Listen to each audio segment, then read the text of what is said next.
SP motivation में आपका स्वागत है। आइए मिलकर सपनों को हकीकत में बदलें। दोस्तों, आज हम लेकर आए हैं बिहार जीविका भर्ती 2025 सब्जेक्ट नॉलेज से जुड़ी 50 एमसीक्यू, जो आपके आने वाले परीक्षा में सिलेक्शन पक्का कराने में मदद करेंगे। तो चलिए बिना समय गवाए शुरू करते हैं आज का धमाकेदार प्रैक्टिस सेट। दोस्तों, इस वीडियो में हम लोग करने वाले हैं 50 एमसीक्यू ऑफिशियल पैटर्न के अनुसार, ठीक है, जो कि जुड़ा रहेगा सब्जेक्ट नॉलेज जो विषय है उससे हम लोग देखेंगे 50 एमसीक्यू। चलिए देख लेते हैं पहले प्रश्न को। और पहला प्रश्न है, DAY/NRLM का मुख्य उद्देश्य क्या है? तो सही ऑप्शन हो जाएगा ए, ग्रामीण गरीबी उन्मूलन। अगला प्रश्न है, बिहार में NRLM किस नाम से लागू है? तो सही ऑप्शन हो जाएगा बी, जीविका। अगला प्रश्न है, BRLPS का पूर्ण रूप क्या है? तो सही ऑप्शन हो जाएगा ए, बिहार रूरल लिवलीहुड्स प्रमोशन सोसाइटी। अगला प्रश्न है, NRLM किस मंत्रालय के अंतर्गत संचालित है? सही ऑप्शन हो जाएगा बी, ग्रामीण विकास मंत्रालय। अगला प्रश्न है, बिहार में जीविका परियोजना की शुरुआत किस वर्ष हुई थी? सही ऑप्शन हो जाएगा बी, 2006। अगला प्रश्न है, NRLM का प्राथमिक लक्ष्य क्या है? सही ऑप्शन हो जाएगा ए, ग्रामीण परिवारों को सतत आजीविका से जोड़ना। अगला प्रश्न है, जीविका प्रोजेक्ट का मुख्य फोकस किस पर है? तो सही ऑप्शन हो जाएगा ए, SHG का गठन, यानी स्वयं हेल्प ग्रुप का गठन, स्वयं सहायता समूह का गठन। अगला प्रश्न है, BPM का मुख्य कार्य क्या है? सही ऑप्शन हो जाएगा बी, ब्लॉक स्तर पर आजीविका कार्यक्रमों का प्रबंधन। अगला प्रश्न है, NRLM में इंटेंसिव ब्लॉक्स का मतलब क्या है? सही ऑप्शन हो जाएगा बी, जहां NRLM पूर्ण रूप से लागू हो। अगला प्रश्न है, रिसोर्स ब्लॉक्स का क्या अर्थ है? सही ऑप्शन हो जाएगा ए, जहां से अनुभव अन्य जगह साझा होता है। अगला प्रश्न है, SHG का आदर्श आकार होता है? सही ऑप्शन हो जाएगा बी, 10 से 20 सदस्य। अगला प्रश्न है, SHG के पंचसूत्र में शामिल नहीं है? सही ऑप्शन हो जाएगा डी, उद्योग स्थापना। अगला प्रश्न है, SHG की बैठक कितनी बार होती है? सही ऑप्शन हो जाएगा सी, सप्ताह में एक बार। अगला प्रश्न है, SHG में न्यूनतम कितने सदस्य आवश्यक है? सही ऑप्शन हो जाएगा सी, 10। अगला प्रश्न है, SHG बैंक लिंकेज प्रोग्राम किस संस्था ने शुरू किया? सही ऑप्शन हो जाएगा ए, नाबार्ड। अगला प्रश्न है, NRLM में रिवॉल्विंग फंड का उद्देश्य? सही ऑप्शन हो जाएगा ए, एसएचजी को प्रारंभिक पूंजी सहायता। अगला प्रश्न है, एसएचजी का प्रमुख कार्य है। सही ऑप्शन हो जाएगा ए, आपसी बचत व ऋण प्रदान करना। अगला प्रश्न है, एसएचजी की बैठक में निर्णय कैसे लिए जाते हैं। सही ऑप्शन हो जाएगा ए, बहुमत से। अगला प्रश्न है, पंचसूत्र का हिस्सा है। तो इसमें सही ऑप्शन हो जाएगा ए, नियमित बैठक। अगला प्रश्न है, एसएचजी का बैंक खाता खोलने के लिए न्यूनतम कितने सदस्य आवश्यक हैं। तो सही ऑप्शन हो जाएगा बी, 10 सदस्य। अगला प्रश्न है, वीओ का पूरा नाम है। तो सही ऑप्शन हो जाएगा ए, विलेज ऑर्गेनाइजेशन।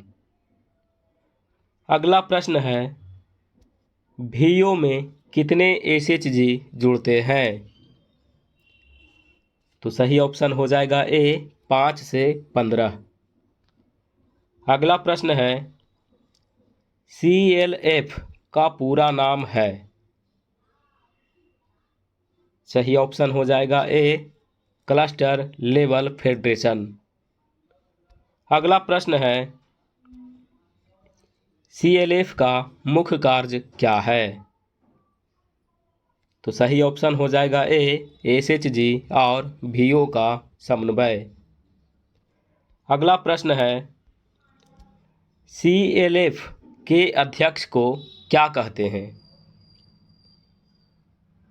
तो सही ऑप्शन हो जाएगा सी, अध्यक्ष।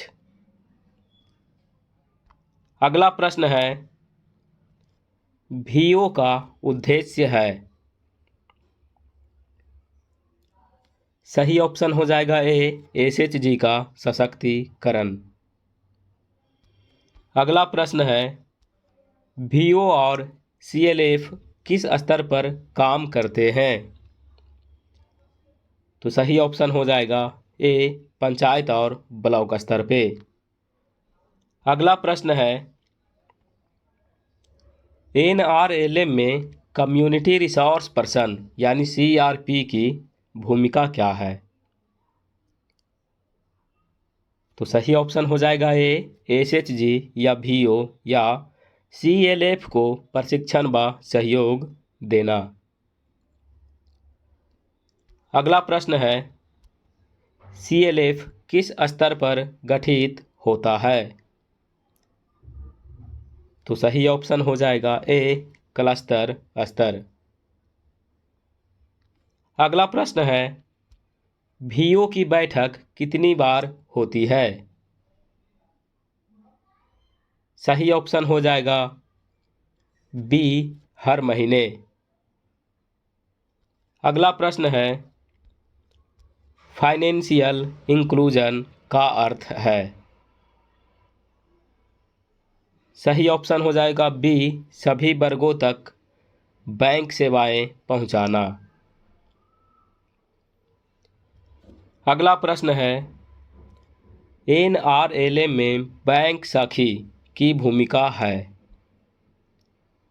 सही ऑप्शन हो जाएगा ए, एसएचजी सदस्यों को बैंक सेवाओं से जोड़ना। अगला प्रश्न है, बीपीएम को सबसे अधिक ध्यान किस पर देना होता है। तो सही ऑप्शन हो जाएगा ए, एसएचजी और सीएलएफ का सशक्तिकरण।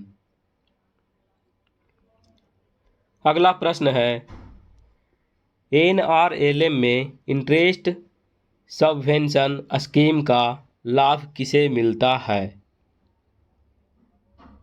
सही ऑप्शन हो जाएगा ए, एसएचजी। अगला प्रश्न है, आजीविका स्किल्स का उद्देश्य है। सही ऑप्शन हो जाएगा ए, ग्रामीण युवाओं को कौशल आधारित प्रशिक्षण। अगला प्रश्न है, बीपीएम की जिम्मेदारी है? तो सही ऑप्शन हो जाएगा ए, ब्लॉक में सभी कार्यक्रमों का कार्यान्वयन। अगला प्रश्न है, बीपीएम को रिपोर्ट किसे देनी होती है? सही ऑप्शन हो जाएगा ए, बीपीआईयू या डीपीसीयू। अगला प्रश्न है, एनआरएलएम के तहत वीआरएफ किसे मिलता है? तो सही ऑप्शन हो जाएगा ए, वीओ। अगला प्रश्न है, प्रोजेक्ट मॉनिटरिंग एंड इवैल्यूएशन का उद्देश्य है? सही ऑप्शन हो जाएगा ए, कार्यक्रम की प्रगति और प्रभाव का आकलन। अगला प्रश्न है, एनआरएलएम का प्रमुख घटक है? तो ऑप्शन ए हो जाएगा institution building and capacity building. अगला प्रश्न है, एसएचजी के सदस्य मुख्य रूप से कौन होते हैं? तो सही ऑप्शन हो जाएगा ए, ग्रामीण गरीब महिलाएं। अगला प्रश्न है, जीविका के अंतर्गत प्रोड्यूसर ग्रुप किस लिए बनते हैं? तो सही ऑप्शन हो जाएगा ए, सामूहिक उत्पादन व विपणन। अगला प्रश्न है, एसएचजी सदस्यों की वित्तीय साक्षरता बढ़ाने का कार्य कौन करता है?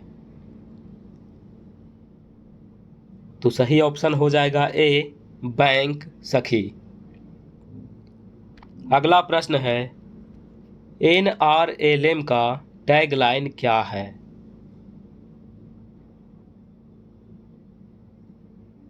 तो सही ऑप्शन हो जाएगा ए, एम्पावरिंग द पुअर।